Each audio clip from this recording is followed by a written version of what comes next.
énfasis del maestro era que nuestro sermón debería ser limpio.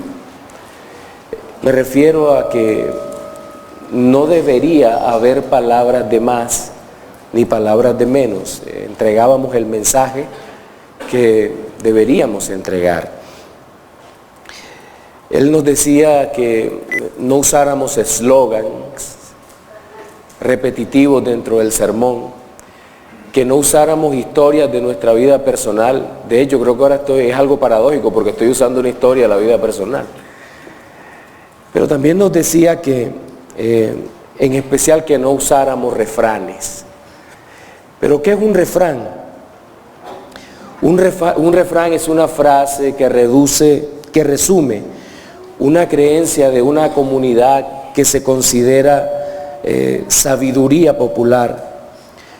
Y estas frases pueden o no ser verdades, los refranes, pero todo depende de cómo lo valore aquella comunidad en particular. Por ejemplo, una de las máximas en los refranes es: la unión hace la fuerza. Sí lo ha escuchado, ¿verdad? Y frecuentemente esa expresión es muy utilizada, sobre todo por los manifestantes cuando se levantan contra el gobierno, aunque hay variaciones. Dicen: el pueblo unido jamás será vencido, y eso lo dicen hasta que cae la primera bomba lacrimógena. Cuando cae la segunda ya no queda ninguno. Entonces, la unión no necesariamente hace la fuerza. De hecho, cuando nos reunimos, somos la suma de muchas debilidades, nosotros unidos, y presentamos nuestra debilidad delante del Señor para ser fortalecidos en Él. Pero, la unidad no tiene la misma connotación para el creyente que para el incrédulo. De hecho, en la Biblia hay muchos ejemplos de falsa unidad. En el libro de Josué nosotros encontramos el propósito de la unidad del no creyente. Y quiero que me acompañen en Josué capítulo 10, del 1 al 8. Josué 10, del 1 al 8, cuando tenga el texto, se puede poner sobre sus pies y vamos a escuchar la lectura en la voz de nuestro hermano Brian.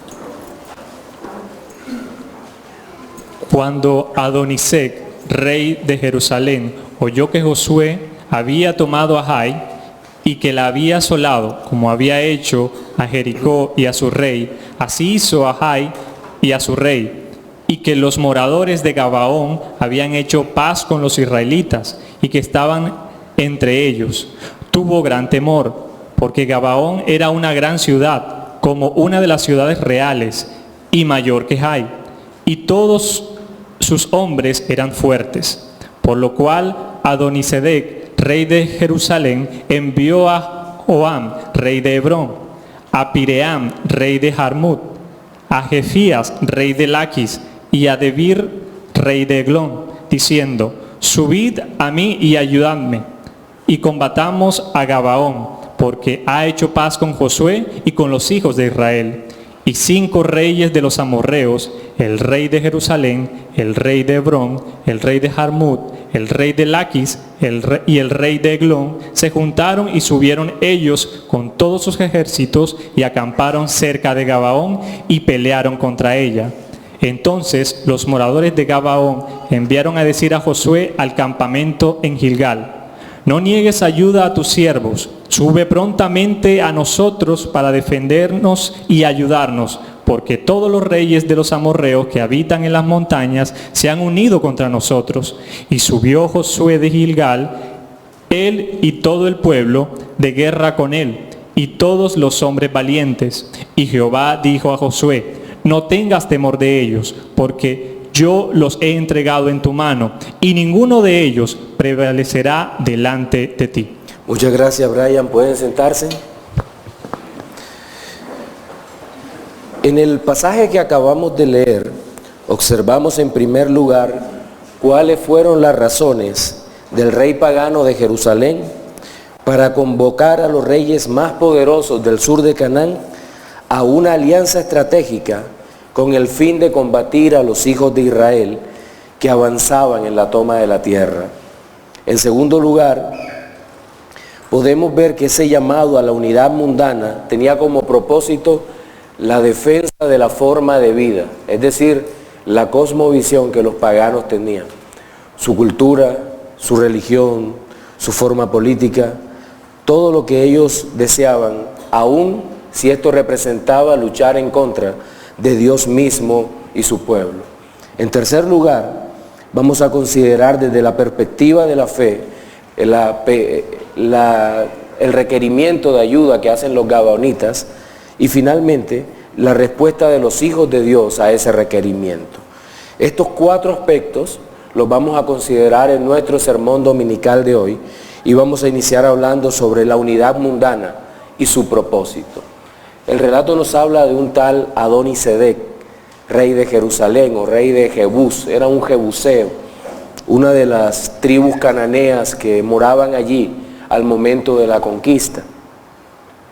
Y llama la atención, hay una cierta discusión entre expertos si Adonisedec era un nombre propio o era un título, como decir Faraón, rey de Egipto, o César, emperador de Roma. Entonces, pero yo me inclino a creer que era más un nombre propio, porque en este relato vemos un cambio de genealogía en la línea que gobernaba en Jerusalén, porque ya antes había un Melquisedec, que es rey de justicia o rey de paz, y parece ser un nombre propio, no un título. Entonces Adonisedec traduce el Señor de paz, pero parece que como que le gustaba poco la paz. ¿Qué percibe Adonisedec?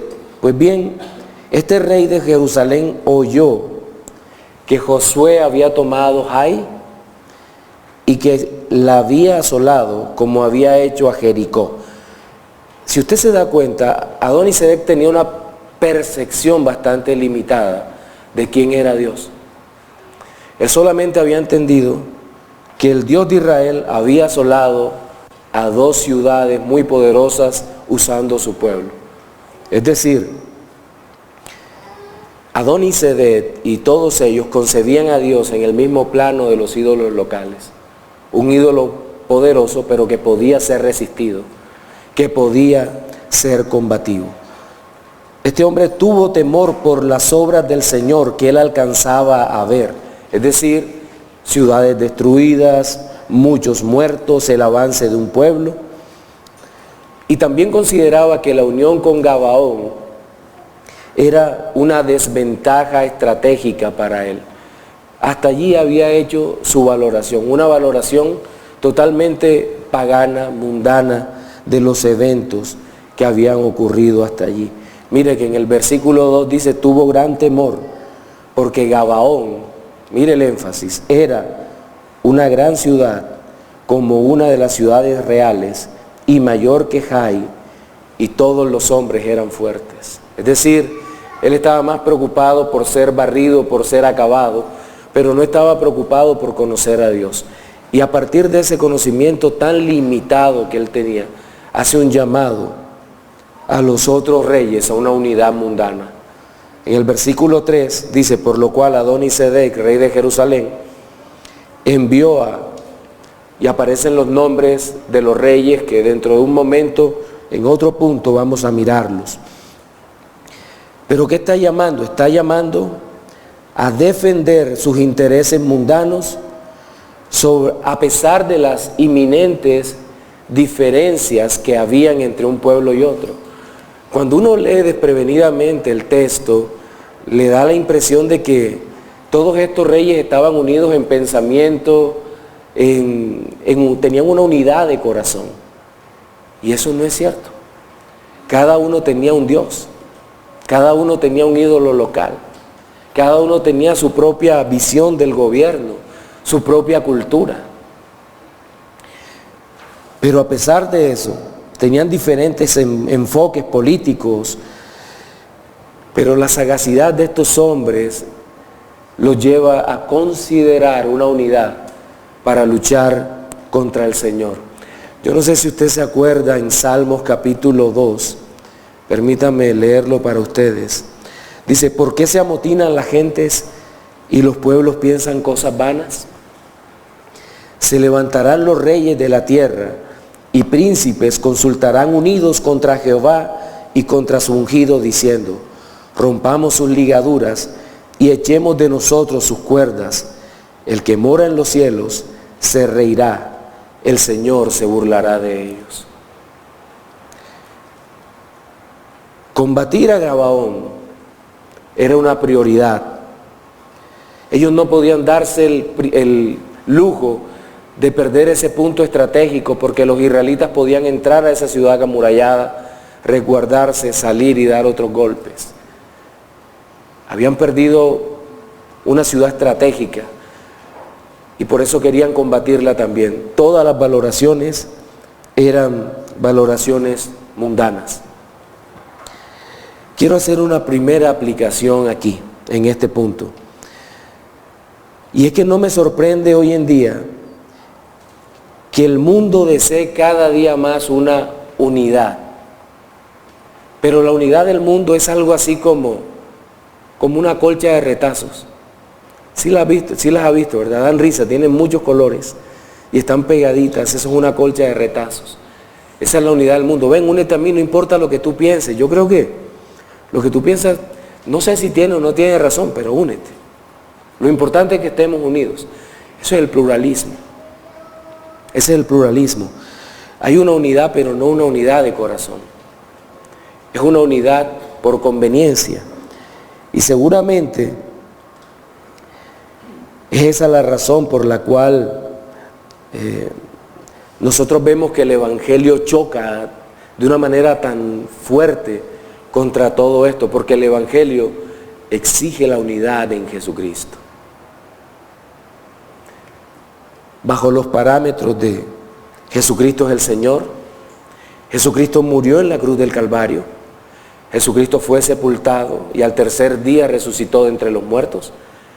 Jesucristo se presentó a sus discípulos y a más de 500 testigos y luego ascendió a los cielos, de donde vendrá a juzgar a los vivos y a los muertos.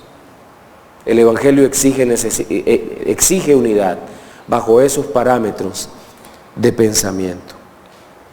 Ahora, ¿cuál fue la respuesta de los mundanos a aquel llamado de unidad? ¿Sería que se resistieron? Mire lo que dice el versículo 3. Por lo cual, el 5. Y 5 reyes de los amorreos, el rey de Jerusalén, que se llamaba Adonisedec, el rey de Hebrón, que se llamaba Oham, el rey de Pireán, Pireán era rey de Jarmut, Jafia, rey de Laquis, y Debir, rey de Eglón. ¿Por qué menciono los nombres? ¿Por qué es importante? Porque todos los convocados acudieron al llamado. No les importó sus diferencias. Miren, muchas veces los creyentes rompemos relaciones con hermanos en la fe por tonterías. Hay una historia que una vez un tipo se iba a suicidar y estaba en el puente a punto de arrojarse, un puente muy alto, y se le acerca al otro y le dice, no lo hagas. Hay razones para vivir. Dice, no tengo razones. Mira, yo soy cristiano, yo también, el que se iba a suicidar.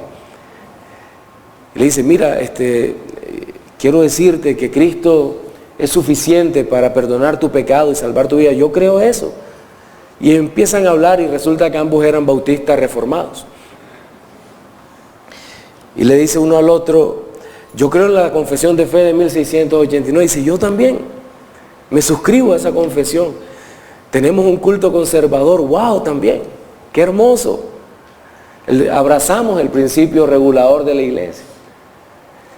Y el que se va a suicidar dice, y en apologética yo soy evidencialista. Y dice el otro, yo soy presuposicionalista. Muere. Así es como concebimos nosotros. Muchas veces rompemos la unidad. Y Dios no nos ha llamado a eso, mis hermanos. Los paganos defienden sus intereses y lo estamos viendo aquí. defienden sus intereses. ¿Se acuerdan cuando se unieron contra Cristo? ¿Quiénes estaban allí? Fariseos, saduceos, herodianos. Todo tipo de paganos se levantaron contra Cristo, pero me llama la atención el tipo de compromiso que tenían estos hombres, porque si usted lee el relato, esto no se trata de un apoyo moral, no, lucha contra Israel que yo te aplaudo. Versículo 5 dice, subieron ellos con todos sus ejércitos y acamparon cerca de Gabaón y pelearon contra ella. El compromiso era total. Total. No que yo voy a enviar unos cuantos hombres, no, el relato bíblico, la narrativa es muy seria. Vamos a mandar todos nuestros ejércitos, es decir, vamos a todo o nada, a pelear contra Josué y los hijos de Israel. Lo que no sabían era que estaban peleando contra Dios mismos. Y finalmente acampan contra Gabaón y la atacan. Esto es terrible realmente.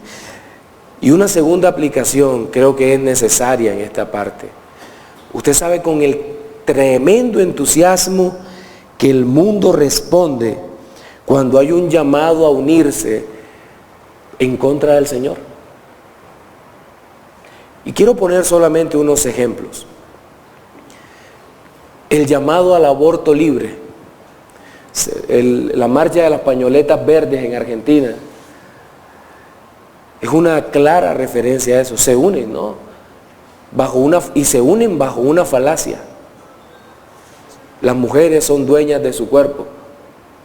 Eso no es cierto. El niño no es parte del cuerpo de la mujer. Es otro ser que está creciendo en su vientre. Y no solo eso. Las mujeres no son dueñas de su cuerpo. El Señor es dueño de su cuerpo. Y si están casadas, el marido es dueño de su cuerpo. Eso es lo que enseña la Santa Escritura. Entonces, hay un ánimo inusitado. El humanismo, que es el enemigo acérrimo de la iglesia, siempre promueve la destrucción de los principios fundamentales de la verdad de Dios.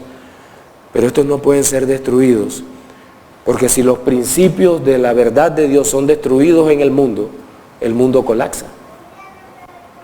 Caería en una anarquía y pronto la civilización sería totalmente destruida. C.S. Lewis, en La abolición del hombre, muestra cuán delicado es ese equilibrio en la sociedad. Son principios morales absolutos que sostienen nuestra sociedad, y si ellos caen, caemos todos. No solamente caemos los que creemos en esos principios que ha puesto el Señor, sino que también caen los que destruyen esos principios. Me recuerdo una caricatura, no sé si usted la ha visto, en donde aparece un dibujo animado cortando una rama, la rama donde está sentado. ¿Sí la ha visto? Cortándola con un serrucho. Solo que ellos creen que van a pasar como en el dibujo animado, que cae el árbol y no la rama. Pero la física no permite que caiga el árbol, caerá la rama, el árbol se quedará allí. Dios permanecerá firme, la iglesia y los creyentes permanecerán firmes, pero quien esté cortando la rama caerá con la rama. Y eso es una realidad a la que nos enfrentamos. Ahora bien, nuestro tercer aspecto tiene que ver con la unidad del creyente y la valoración de los que recién conocen al Señor. En el versículo 6 dice, mire esto, creo que es hermoso la manera como los gabaonitas habían enfocado la fidelidad de Dios y la confianza en Dios. Dice, entonces los moradores de Gabaón enviaron a decir a Josué al campamento en Gilgal, no niegues ayuda a tus siervos, sube prontamente a nosotros para defendernos y ayudarnos, porque todos los reyes de los amorreos que habitan en las montañas se han unido contra nosotros. Los israelitas no habían sido recibidos como miembros de la comunidad de Israel, de la congregación de Israel. ¿Se acuerdan que ellos fueron puestos castigados como aguadores y leñadores para la casa del Señor? Como aparece en el capítulo 9. Ellos habían sido puestos a trabajar allí. Pero me llama la atención, y creo que es la reflexión que podemos hacer acá. Los de Gabaón habían visto algo que los reyes paganos de ahí del sur de Canaán no habían visto. En el capítulo anterior, capítulo 9, versículo 3 dice: pero los moradores de Gabaón, cuando oyeron lo que Josué había hecho a Jericó y a Ai, usaron de astucia, pues fueron y se fingieron embajadores y tomaron sacos viejos. Y al final de la narrativa dice: no, nosotros nos dimos cuenta que el Señor es poderoso. Pero creo que ellos habían visto otro tipo de cosas más allá del poder, más allá de la justicia de Dios y del apoyo que Dios le estaba dando. Disculpen.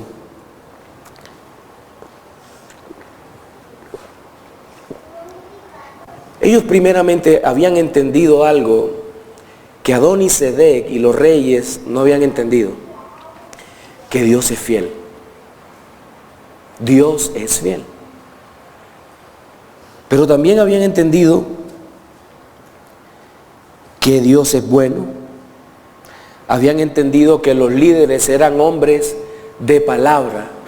Y seguramente también habían comprendido que cada hombre y mujer es un reflejo de su propia religión, de su propia fe, de lo que cree. Ellos estaban diciendo: estos hombres de Israel, si nos dan su palabra, seguramente la van a cumplir. ¿Y por qué la van a cumplir? Porque ellos son fieles como su Dios es fiel. Y llamaron en su ayuda a los de Israel. Me llama la atención que la próxima referencia o la otra referencia que está en los libros de la Biblia a Gabaón es cuando Saúl intentó matar a varios de ellos y el Señor envía castigo sobre Israel porque estaban violando el acuerdo que se había hecho entre ellos. Estoy convencido por la palabra que los gabaonitas fueron absorbidos cultural y religiosamente por Israel. Es decir, llegaron a formar parte del pueblo de Israel. Se volvieron a Israel, se volvieron a su Dios. Pero también me llama la atención la petición que estos hombres hacen a Josué. Ellos se ponen a sí mismos como siervos, como hombres que se han rendido ante la nación de Dios. Y además, nótese que ya no se perciben como parte de los cananeos, ni de los amorreos. Él dice: defiéndenos porque se han unido contra nosotros los reyes de los amorreos que habitan en las montañas. No tenían parte con ellos, lo habían dejado todo y ahora estaban en manos del Dios de Israel, del Dios Todopoderoso. Una tercera aplicación creo que es necesaria aquí. El que viene a refugiarse en Cristo debe recibir la atención que necesita. Quien viene a refugiarse en Cristo debe recibir la atención que necesita. Y me refiero a esas ocasiones cuando personas llegan desesperadas a nuestras iglesias, suplicantes, pidiendo que las ayudemos porque han entendido su condición triste y la necesidad de arrepentirse de sus pecados. Esas personas requieren atención. Hay otras que no requieren tanta atención. ¿Cuáles son las otras? Bueno, hay personas que son adictas a la consejería. Usted sabe eso, como ser adictos al psiquiatra. Y no estoy bromeando. Alguna vez decía aquí que son esas personas que lo llaman a las 2 de la mañana, al pastor, no puedo dormir. Y uno dice, bueno, ¿y qué haré? ¿Le canto una canción de cuna para que se duerma? ¿Qué hago en este caso? ¿Memoriza crónicas?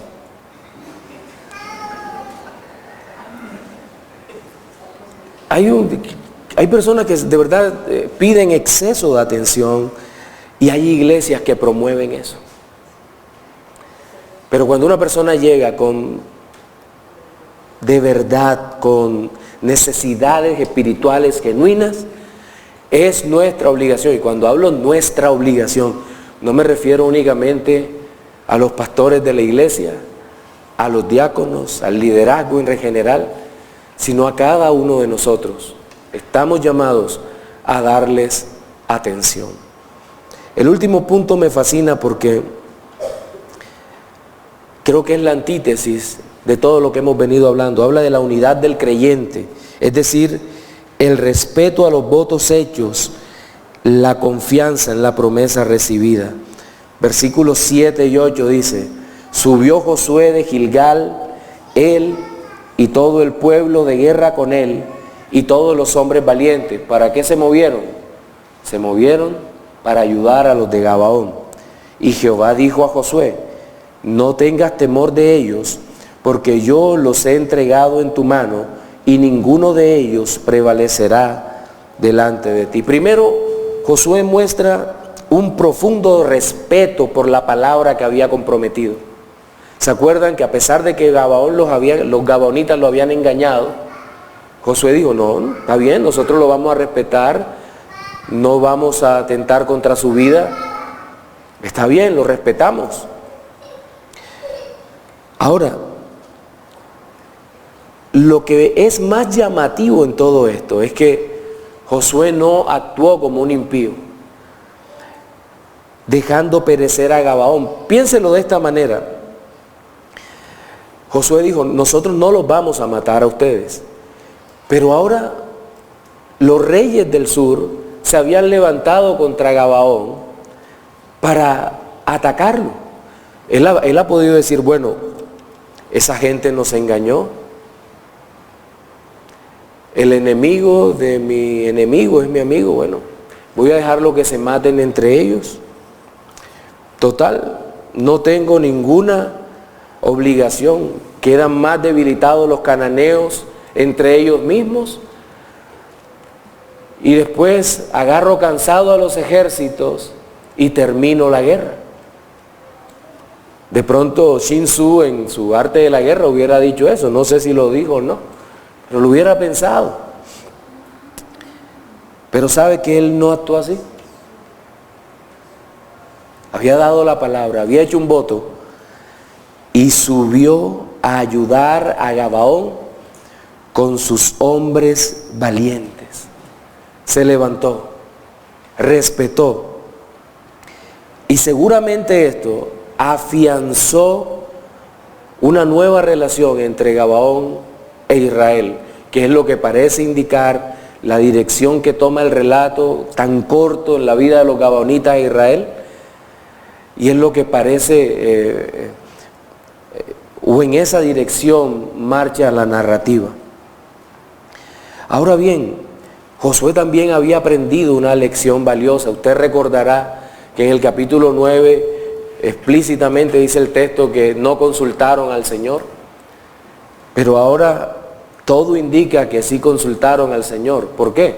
Porque en el versículo 8 dice, Jehová dijo a Josué,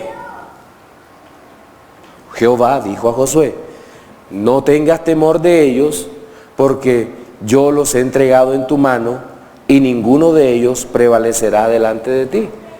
Esto es una clara respuesta en forma de promesa a Josué, que seguramente había hecho preguntas en esta dirección. Señor, ¿subiré contra los reyes del sur? ¿Subiré contra Adón y Sedec y esa confederación de reyes malvados? Y el Señor le dijo, hazlo. Señor, ¿prevaleceré contra ellos?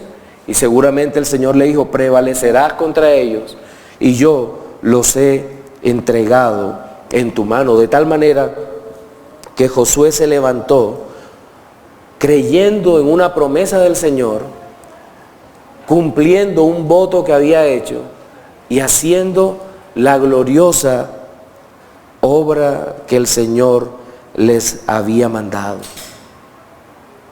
Miren, nosotros como creyentes hemos dicho que muchas veces hemos llegado cual gabaonitas a los pies de Cristo por razones incorrectas, pero que el Señor en su gracia nos mostró la razón verdadera por la cual deberíamos buscar a Dios, ¿verdad? Eso es cierto. Y hoy en día entendemos que Cristo nos ha salvado por su gracia, nos dio su palabra, prometió vida eterna. Y creo que es una realidad para nosotros hoy, que el Señor nos socorrerá en cualquier dificultad que tengamos en nuestra vida. Eso no significa que no vamos a sufrir. De hecho, nuestro hermano Arnulfo predicó hoy en el devocional sobre el sufrimiento y cómo este viene integrado a la fe cristiana. Pero también el Señor ha prometido su ayuda. Y el Señor nos da su ayuda, nos da su socorro cuando nosotros se lo pedimos.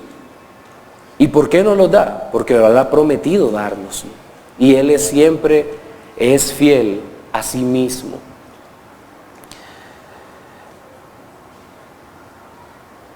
En nuestro sermón dominical de hoy hemos compartido 4 puntos relacionados con el propósito de la unidad. Primero hablamos de la unidad mundana, su propósito. Luego hablamos sobre la unidad mundana y la respuesta del incrédulo. En tercer lugar, vimos la unidad del creyente y cómo lo valora el pueblo, para finalmente ver la unidad del creyente y el respeto a los votos hechos y la confianza en la promesa recibida. Quiero cerrar con unas reflexiones finales. Para los no creyentes, seguramente el mundo te va a llamar a que te unas a Él. El mundo te prometerá diciendo, no importa lo que creas, después que estés, lo importante es que estemos juntos, unidos, y que todos tus planes y proyectos sean cumplidos. Pero no te unas al mundo, amigo. Corre de esa propuesta, porque lo único que te dejará es una terrible destrucción de tu alma y de tu corazón. Más bien corre a los pies de Cristo y en arrepentimiento y fe abrázalo a Él, para que puedas estar unido a Cristo, y solo a través de esa unión con Él podrás recibir la vida eterna.